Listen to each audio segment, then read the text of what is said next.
Allahu Allahu Allahu Allah Allahu Allah. Di surat Al-Ahqaf ayat 15. Surat Al-Ahqaf ayat 15. Nanti dibaca. Karena kita itu disuruh membaca sama Allah. Iqra. Dan alhamdulillah semua bisa bawa Quran. Walaupun tidak dalam mushaf, tapi dalam HP-nya. Antum semua punya. Coba yang punya HP dibuka. Buka HP-nya. Malu kalau ada muslim punya HP nggak ada aplikasi Al-Quran di dalam. WhatsApp ada, YouTube ada, Facebook ada, game ada, Quran ada. Quran terjemahan di mana Pak Ustaz? Download Quran terjemahan, subhanallah. Seharusnya pertama antum beli HP yang di download adalah Al-Quran. Allah mengatakan wa wasainal insana biwalidayhi ihsana. Kata Allah, kami mewasiatkan kepada manusia, memerintahkan kepada manusia agar berbuat baik kepada kedua orang tuanya. Jadi yang nyuruh antum berbuat baik itu bukan paman antum, bukan ustadz, tapi Allah. Allah perintahkan kepada kita untuk berbuat baik sama orang tua. Walaupun orang tua antum kafir. Ada sebagian pertanyaan yang kadang kala datang mengatakan, Ustadz, buang sama orang tua ana dulu Ustadz. Ana punya bapak menceraikan ibu ana. Ibu ana akhirnya bekerja, bapak ana bekerja, ana dititipkan ke kakek dan nenek. Sekarang ketika anak sukses, bapak ibu anak ingin anak berbakti sama dia. Subhanallah, yang nyuruh antum berbakti bukan bapak ibu antum, tapi yang menciptakan antum yang nyuruh antum berbakti. Cukup tubuh antum itu berasal dari darah orang tua antum. Lalu antum berpikir nggak mau berbakti sama orang tua. Yang orang tuanya jahat sama dia, merasa dizalimin sama orang tua. Orang tua anak pilih kasih Ustaz, orang tua anak seperti ini seperti itu. Iya, seburuk apapun orang tuamu, tetap itu orang tuamu. Dan Allah nyuruh kamu berbuat baik sama orang tua. Wallahi jamaah, ada seorang syekh cerita dalam salah satu ceramahnya, cerita tentang seorang dokter perempuan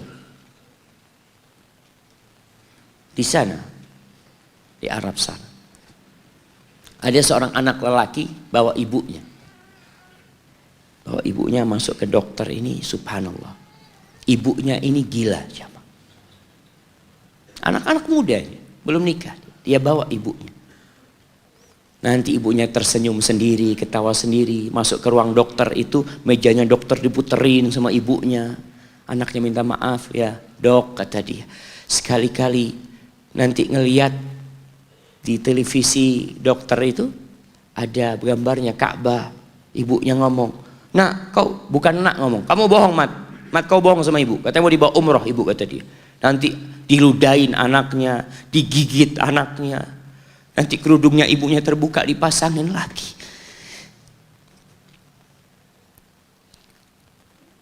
Itu dokter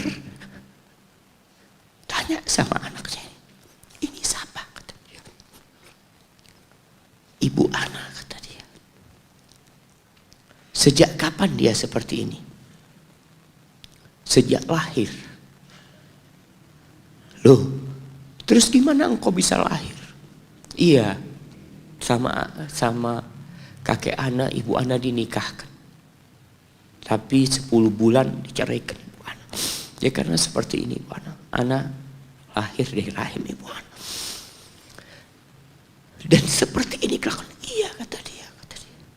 Engkau berbakti sama dia, kata dia. Dia kan nggak kenal sama engkau. Iya, dia nggak tahu sama Ana, tapi Allah tahu kalau dia ibu Ana, kata dia. Allah tahu kalau dia ibu Ana. Ana harus berbakti sama dia. Ditanya, ibumu sakit apa? Ibu kena gula, kata dia. Kena ini sebutkan. Setelah dikasih resep, itu dokter cerita, pasiennya keluar, ditutup pintunya. Dokter ini nangis. Dia mengatakan, ana sering dengar ceramah tentang birrul walidain. Ana sering mendengarkan tausiah ustaz tentang berbakti kepada orang tua. Tapi ana baru sekarang melihat kebaktian seorang anak sama orang tuanya. Ibunya gila, dia tetap berbakti. Dan dia mengatakan, iya, ibu ana nggak tahu sama ana, tapi Allah tahu kalau dia ibu ana. Dan yang ngasih wasiat supaya kita berbakti sama orang tua itu Allah, jemaah. Apapun yang dilakukan orang tua kita.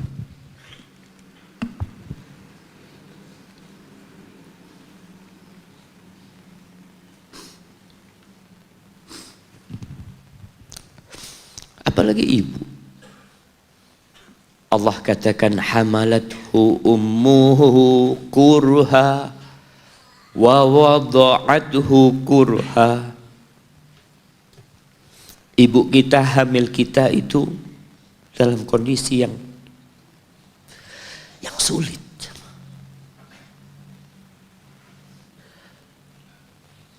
Ada ibu yang harus bed rest demi anaknya lahir. Demi kita lahir, ibu kita itu bed rest. Capek dikit keluar darah. Ada yang harus hamil kita dalam kondisi dia ditinggal sama suaminya. Dia harus cari nafkah sendiri. Ada yang harus muntah-muntah demi kita. Allah. Lalu kita berdiri buat ibu kita. Capek. Diceritakan seorang, ya kita semua tahu ceritanya, tentang 3 orang yang masuk ke dalam gua. Kemudian gua itu tertutup dengan batu yang menggelinding. Lalu mereka bertawasul dengan amal soleh mereka. Salah satunya yang mengatakan, ya Rabbi, Allahumma, ya Allah, aku punya 2 orang tua. Aku punya 2 orang tua. Yang aku senantiasa memberikan susu kepada keduanya sebelum keluarga yang lain minum susu. Dia sudah menikah, dia punya istri, punya anak. Pada suatu hari, ya Allah, aku kejauhan cari rumput, sehingga aku balik dalam kondisi orang tua sudah tidur. Maka aku pereskan susu buat keduanya, ya Allah. Allah tahu, tapi dia mau cerita sama Allah. Dia ingin tawasul dengan amal soleh dia. Lalu aku taruh di wadah. Aku datang ke bapak ibuku, mereka tidur. Maka aku berdiri di hadapan kedua. Jamaah, bukankah bisa dia taruh di sebelah meja ibunya susu itu? Dia ambilkan meja, taruh di sana, dia bisa tidur. Dia sudah berbakti sama orang tuanya dengan seperti itu. Tapi anak ini tidak. Aku berdiri, ya Allah, aku nggak ingin membangunkan keduanya. Dan aku terus berdiri, aku pegang itu susunya. Sampai mau subuh bangun, aku serahkan kepada kedua. Anak-anaknya nangis minta susu. Kata dia, lah, sampai bapak ibu aku minum. Kalian jangan minum. Kita kadang-kala sudah menikah lebih peduli sama istri kita, lebih peduli sama anak-anak kita. Nggak ada hadis yang mengatakan anak itu pintu surga, jemaah. Yang ada itu orang tua pintu surga. Kita peduli sama anak-anak kita. Beli oleh-oleh buat istrinya.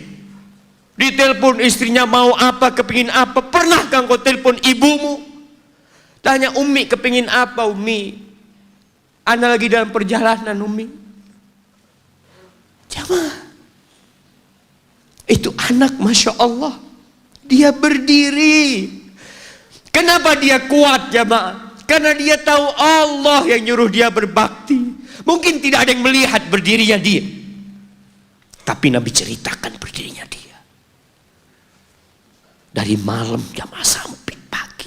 Berapa jam dia ingat, ibuku hamil aku 9 bulan. Capek. Ana semakin tahu dengan tugas besar seorang ibu dan pengorbanan seorang ibu setelah ana menikah. Setelah ana tahu bagaimana istri ana hamil. Ketika dia harus tidur gak enak, makan muntah. Muntah aja, ana melihat istri ana sampai lemes dia muntah. Ana ingat begini ibu ana hamil ana. Lalu kita lupa jemaah. Kita sok sukses, mungkin engkau lebih sukses dari orang tuamu. Tapi kalau nggak ada bapak ibu, engkau nggak akan pernah lahir di muka bumi ini. Allah ceritakan ibunya hamil dia. Wa wada'athu kurha, dan melahirkannya dalam kondisi sulit. Kadangkala perut ibu kita itu disobek demi kita keluar dari perut ibu kita. Antum meninggalkan luka di ibu. Itu dijahit. Kalau antum anak ketiga, Allahu Akbar, berapa kali dibelah perut ibu kita coba. Tubuhnya jadi jelek gara-gara kita. Tapi dia nggak peduli, yang penting antum lahir dengan selamat. Kalau ibu kita dikasih pilihan,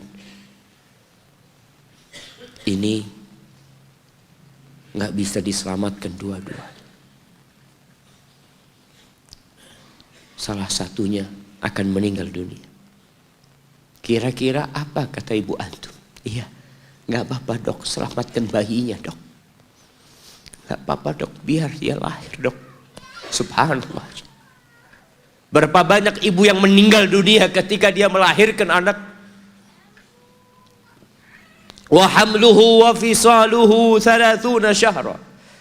Hamilnya dan menyusuinya itu 30 bulan.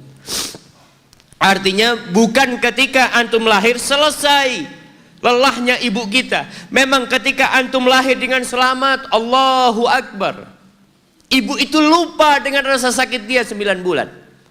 Ibu itu lupa dengan jeritan dia mengeluarkan kita ketika kesakitan. Itu lupa. Dia tersenyum, dia bawa anaknya, ditaruh di dadanya. Allahu Akbar. Kalaupun ada air mata yang menetes, itu air mata kebahagiaan orang tua dengan hadirnya kita di muka bumi ini. Lalu kita bisa berjalan. Kita nggak bisa apa-apa lahirnya. Allah rekam kebaikan ibu kita. Kita disusui sama ibu kita. Berapa bulan? 2 tahun. 24 bulan disusui. Mungkin ada yang kurang, mungkin ada yang lebih. Tapi yang jelas kondisi kita tidak bisa berbuat apa-apa. Kita hanya bisa menangis, jemaah.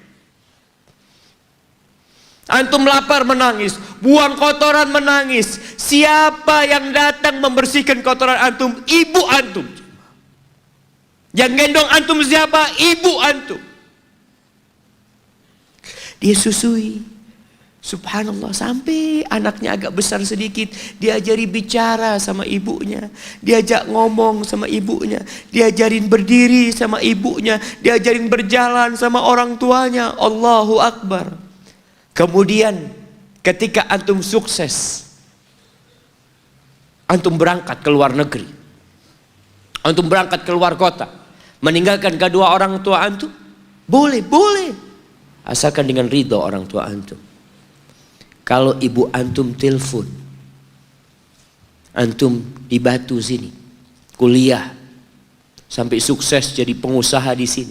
Ibu antum di kampung telepon, nah ibu ingin engkau balik ke kampung. Nak.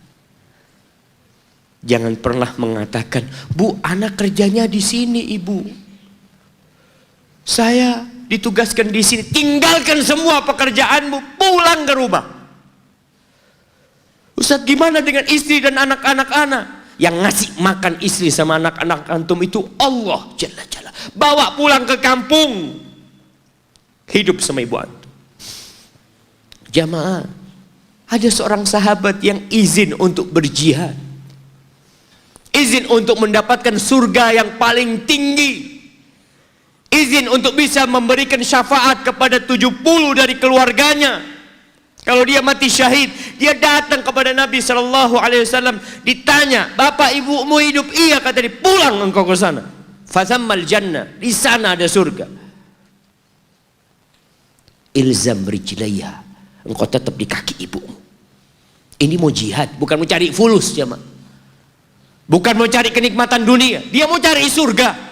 Tapi pintu surga yang paling baik orang tua dapat jauh-jauh. Jamaah, wallah, ketika antum nangis di kasur ibu di dapur lagi masak, dimatikan kompornya, dia datang jumpai antum. Antum lihat, anak sering lihat ketika kajian, bagaimana seorang ibu yang gendong anaknya yang nangis. Dia ingin dengarkan kajian, tapi engkau menghalangi dia untuk mendengarkan kajian dengan baik. Dia harus gendong. Kadang-kadang nggak boleh deket-deket kajian, yang bawa anak tempatnya lain, dan dia nurut. Engkau ganggu hidup dia dari sejak engkau lahir. Kemudian setelah engkau dewasa, engkau nggak berbakti sama ibu. Lupa dengan wa hamluhu wa fisaluhu 30 syahr. Di masa Umar bin Khattab, ada seorang yang datang kepada Umar mengatakan, ya Amirul Mukminin,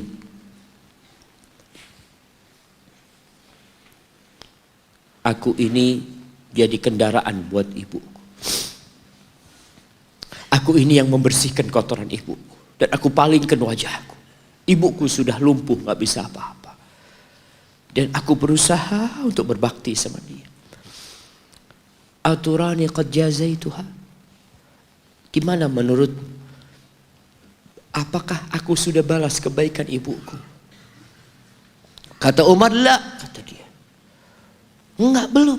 Ya Amirul Mukminin, bukankah aku sekarang ini telah berbuat kepada ibuku seperti ibuku berbuat kepadaku waktu aku kecil? Artinya sama pekerjaannya sekarang ini. Aku yang menyuapin ibuku, aku yang membersihkan ibuku, yang mengantarkan dia ke kamar mandi. Semua yang pernah dilakukan ibuku, kira-kira sudah aku lakukan semua sekarang. Kata Umar, enggak sama, kata dia. Ibumu waktu merawatmu ketika engkau kecil, ibumu berharap engkau bisa hidup. Sedangkan engkau sekarang merawat ibumu ketika sudah tua sakit-sakitan, engkau berharap ibumu mati. Allah, iya, kita kadang-kadang merasa lelah merawat ibu yang sudah tua. Merasa kadang-kadang, ya Allah, kalau ibu ini meninggal insya Allah lebih baik. Antum mau istirahat.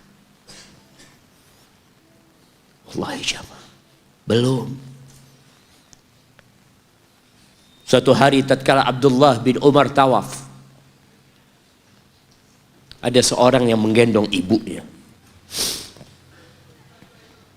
Sambil dia bersenandung mengatakan, inni anal ba'iru hal mudhallalu in udhirat rikabuha lam udhar. Aku ini adalah tunggangan ibuku yang taat dan patuh, kata dia. Kalau tunggangan-tunggangan lain itu dikagetin, kaget. Aku tidak pernah membuat ibuku kaget di atas punggungku. Lalu bertemu dengan Abdullah bin Umar bin Khattab. Dia bertanya, kira-kira aku sudah balas enggak kebaikan ibuku? Aku ini bawa ibuku dari Yaman. Dari Yaman. Mungkin 2000 kilometer. Dia gendong ibu. Sampai melaksanakan ibadah haji semua dia di punggung, ibunya di punggungnya. Dia tanya, aku sudah balas enggak kebaikan ibuku, kata dia. Apa kata Abdullah bin Umar bin Khattab? Wala bi talqatin min talaqati. Rasa sakit ibumu ketika dia mengeluarkanmu Yang ibu itu kesakitan, satu rasa sakitnya belum engkau balas. Bagaimana dengan kebaikan dia yang lainnya? Tapi engkau telah berbuat baik kepada ibu. Maka kita nggak boleh merasa sudah berbuat baik sama ibu kita. Apalagi merasa sudah balas budi. Na'udzubillah min dzalik. Lalu Allah ceritakan kondisi manusia. Tetap kita masih di surat Al-Ahqaf ayat 15. Jemaah. Allah mengatakan hatta idza balagha ashuddahu wa balagha arba'ina sana. Sampai ketika manusia ini mencapai masa mudanya, masa kuatnya, sampai umur 40 tahun, orang ini berkata, qala rabbi auzi'ni an ashkura ni'mataka allati an'amta alayya wa ala walidayya wa an a'mala salihan tardah wa aslih li fi dhurriyyati inni tubtu ilaika wa inni minal muslimin. Ini doa yang dianjurkan dibaca kalau orang umurnya 40 tahun. Kebanyakan kita 40 tahun juga nggak baca doa ini. Kenapa? Kita kurang peduli dengan ajaran agama kita.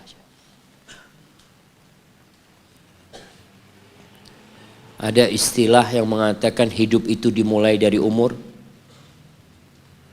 40 tahun. Iya, para nabi itu diutus ketika umur 40 tahun. Tapi 40 tahun pakai hitungan hijriyah. Antum kebanyakan kelewatan. Kalaupun antum baca biasanya pakai kalender Masehi. Apa yang dibaca ketika umur 40 tahun? Biasanya orang umur 40 tahun ini sudah mapan hidupnya. Sudah punya istri, sudah punya anak, sudah punya usaha. Ada yang sebelum itu sudah mapan. Tapi kebanyakan 40 tahun itu ya rata-rata lah. Mereka udah mapan hidup. Orang ini berdoa mengatakan, Rabbi, wahai Rabbku. Jamaah, kebanyakan doa para nabi dalam Al-Quranul Karim itu memakai nama Allah Ar-Rabb, Rabbana, Rabbi. Para ulama menjelaskan karena kalimat Rabb ini menunjukkan kalau antum itu milik Allah. Rabbi, engkau yang memiliki aku ya Allah. Engkau yang memiliki segala-galanya. Auzi'ni an ashkura ni'mataka allati an'amta alayya. Bantulah hamba ya Allah untuk mensyukuri nikmat yang kau berikan kepada hamba wa ala walidayya, dan kepada kedua orang tua hamba. Ingat dia sama orang tuanya. Ingat. Kebanyakan orang lupa nih, dalam Islam umur 40 tahun harus lebih ingat sama orang tuanya. Jamaah, kalau antum jenderal bintang 4, kalau antum seorang gubernur atau seorang raja atau seorang presiden pun, ketika antum berhadapan sama bapak ibu antum, pangkat antum tetap anak. Mungkin orang tua antum gak lulus SD, mungkin gak pernah mengenyam bangku kuliah. Antum mungkin dokter, mungkin profesor, orang yang dihormatin orang. Jangan minta penghormatan dari bapak dan ibu.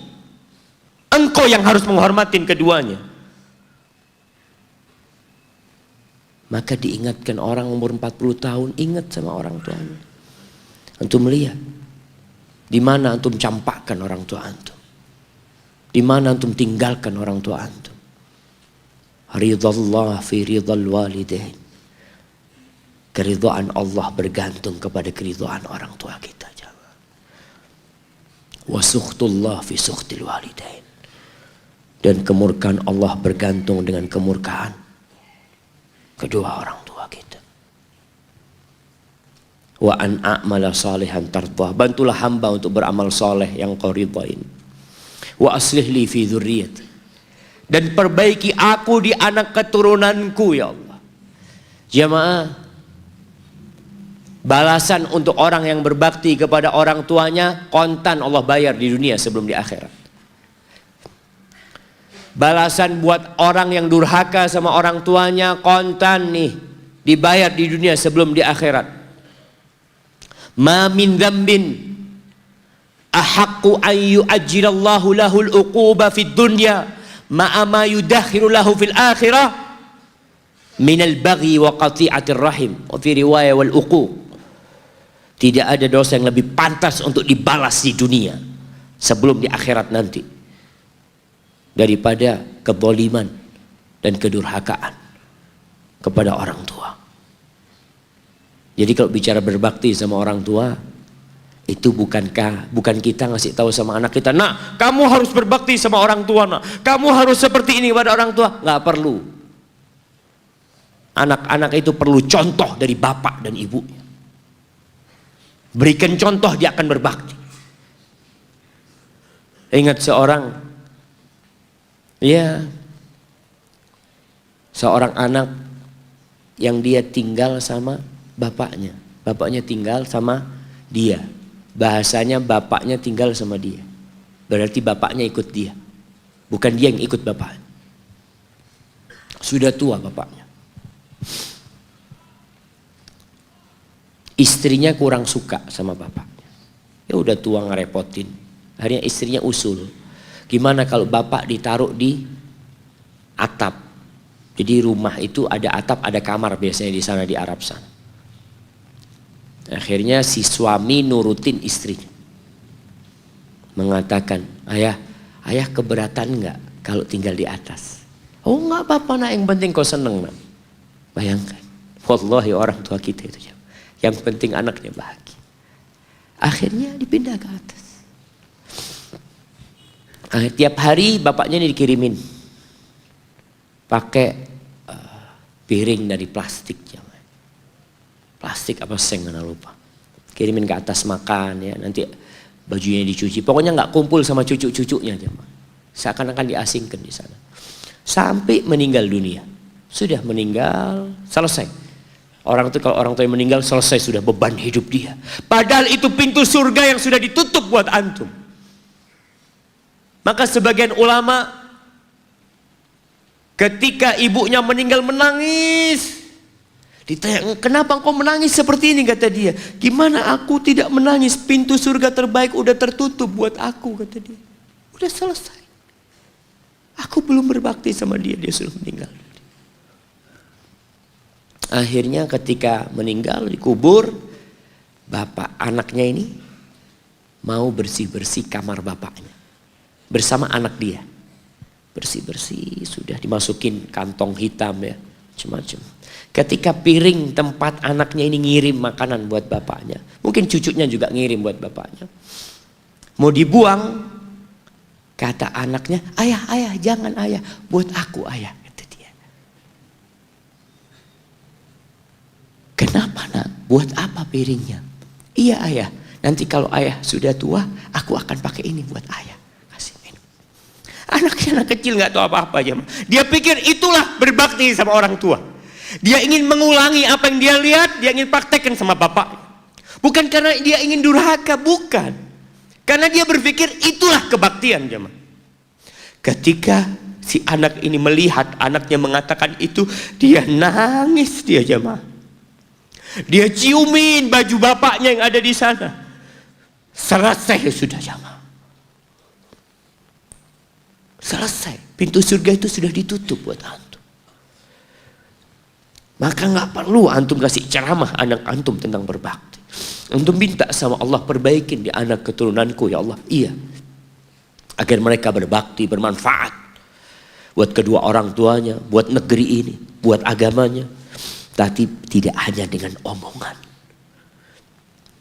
Kalau seorang ayah suka duduk sama ibunya, pijetin kaki ibunya.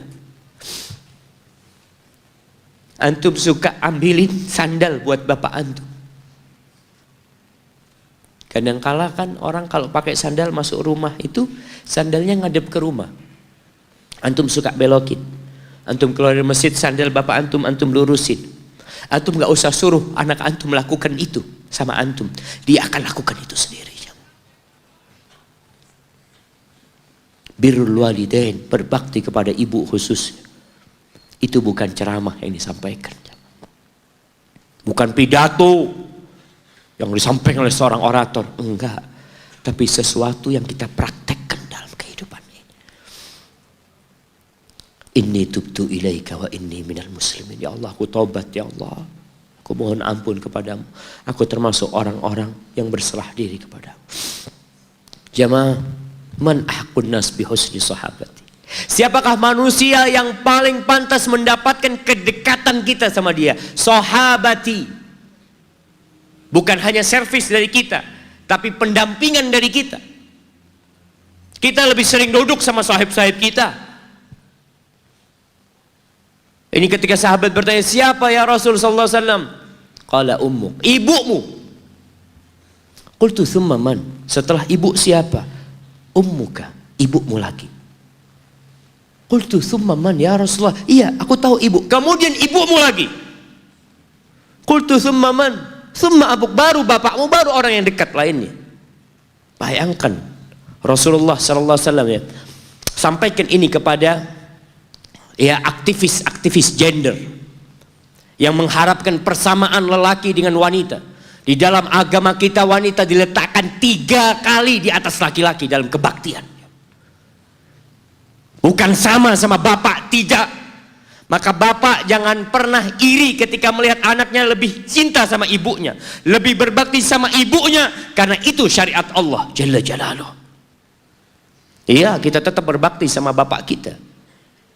Tapi ibu kita, kenapa kok ibu 3 kali? Bapak tidak ikut hamil. Rasa lelah ibu tidak pernah dirasakan bapak. Bapak tidak ikut melahirkan. Dia tidak pernah merasakan rasa sakit melahirkan. Bapak tidak pernah menyusuin. 3 ini pekerjaan ibu. Sehingga ibu dikasih tempat yang lebih tinggi sama. Bihusni sahabati. Dengan pendampingan kita, dengan kebaikan kita, ibu kita. Maka berusaha jamaah untuk sering-sering kumpul sama ibunya. Tadi kalau antum keluar kota, masya Allah jamaah, anda bertemu dengan seorang lelaki yang sudah tua, dia hampir 60-an, ketemu di pesawat dari Jember ke Surabaya. Dia datang, dia cium tangan anak ngomong, "Afwan," kata dia, "anak yang lebih pantas cium tangan antum," anak ngomong. Dia cerita, "Ustaz, anak itu sering dengar ceramah Ustaz, tapi nggak peduli. Sampai suatu hari, anak dapat kiriman video tentang berbakti sama ibu. Anak punya ibu sudah 70 tahun Ustaz, ada di Jember. Anak kejar di Jakarta. Anak ingin ibu ke Jakarta, ibu nggak tahan, ibu minta di Jember. Anda minta ridhonya, ibu ridho, anak tetap kerja di Jakarta. Anak dulu pulang Ustaz, ya kalau ada acara, ada yang menikah, Idul Fitri, Idul Adha pulang. Tapi sekarang sejak anak mendengar ceramah Ustaz tentang berbakti sama ibu, anak sebulan 3 kali pulang ke Jember Ustaz. Duit bisa dicari, tapi ibu kalau mati, antum akan menyesal. Antum gak bakal ketemu lagi sama ibu antum. Akan datang satu saat antum hanya ingin melihat wajah ibu antum, gak ada lagi. 3 kali dia jamaah. Jangan takut duit antum habis untuk berbakti sama ibu. Jangan berpikir kalau uang untuk beli tiket terus Ustaz habis, ya Allah, antum nggak percaya sama Allah. Rasul sallallahu alaihi wasallam mengatakan, "Man ahabba ayyubsata lahu fi rizqihi wa yunsa lahu fi athari falyasil rahimah."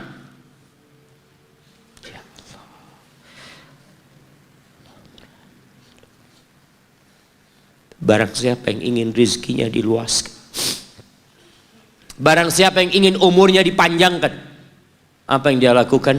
Sambung rahimnya. Sambung rahim. Rahim kita sendiri, ibu kita jamaah. Kita dari sana keluar. Itu yang paling berhak mendapatkan kebaktian kita. Antum jangan takut kehabisan waktu. Ketika antum berbakti sama orang tua, Allah berkahin waktu antum. Jangan takut duit antum habis, Allah lipat gandakan apa yang antum keluarkan. Tapi kadang kala kita nggak yakin jamaah. Kita berpikir hitung-hitungan, aduh anak kalau ngasih orang tua berangkat pulang berapa, kalau dihitung aduh nggak masuk Ustaz hitungannya. Antum biarkan malaikat yang hitung. Kiraman katibin ya'lamuna ma taf'alun. Allah tuh punya malaikat mulia yang tugasnya mencatat. Dia tahu dengan apa yang antum kerjakan. Biarkan mereka yang mencatat. Biarkan mereka yang menghitung.